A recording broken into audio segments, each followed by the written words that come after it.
2020 is finally coming to a close, so we're looking back on the year's best shows on this week's Binge Guide. If there is one silver lining to the garbage fire of a year that was 2020, it was the incredible slate of TV and streaming shows that occupied our couch-filled days at home. And while there were plenty of contenders for the best of the year, we think this list will leave you happily binging well into 2021. So in no particular order, here are our best shows of 2020, starting with The Queen's Gambit. This chess-centric limited series was a smash hit for Netflix and features an addictive story, captivating dialogue, and stylish art direction that make for a compelling watch from start to finish that's really hard not to binge. With a 99% tomato meter score, critics and audiences praised the show for star Anya Taylor-Joy's magnetic performance and calling the show an absolute win. Binging the whole series takes just 7 hours, which is honestly nothing compared to the time that you'll spend playing chess after watching it. Next on our list is the FX series What We Do in the Shadows.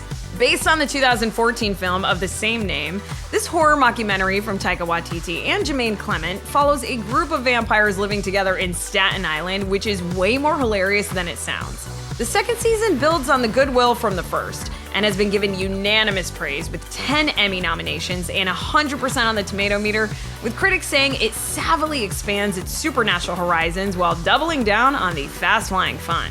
With 20 episodes total, you can binge both seasons in about 10 hours, which is like a blink of an eye when you live forever like a vampire. Another 2020 breakout worth binging is I May Destroy You.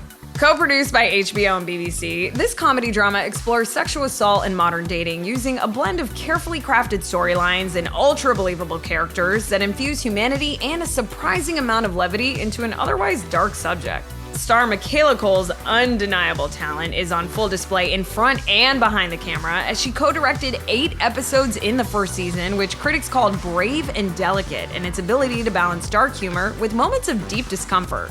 And at an easy half hour each, you can binge all 12 episodes of the series in just around 6 hours. Next up is another one of our returning favorites, and it's The Boys. After a killer first season, Amazon's atypical superhero series returned in 2020 with more irreverent action, jaw-dropping violence, and timely societal commentary as our ragtag group of heroes continued their fight against the corporate-created soups. Critics called the second season superb, praising the show's ability to up the action ante without pulling socially critical punches. You can watch the entire series in about 16 hours, and if you can get through it all in one sitting, then you can call binging your superpower. And rounding out our list is one of the funniest shows ever, Schitt's Creek. This comedy series, created by and starring Dan and Eugene Levy, about a wealthy family who's forced to move to a town that they purchased as a joke, made history when its 6th and final season swept the comedy categories at the Emmys, a first for any genre. And with a certified fresh tomato meter score of 100%, critics called the final season witty, warm, and a fitting farewell. You can binge all 6 seasons of Schitt's in 28 hours, and then you'll have nothing but hilarious one-liners and Moira's accent stuck in your head. Ew, David.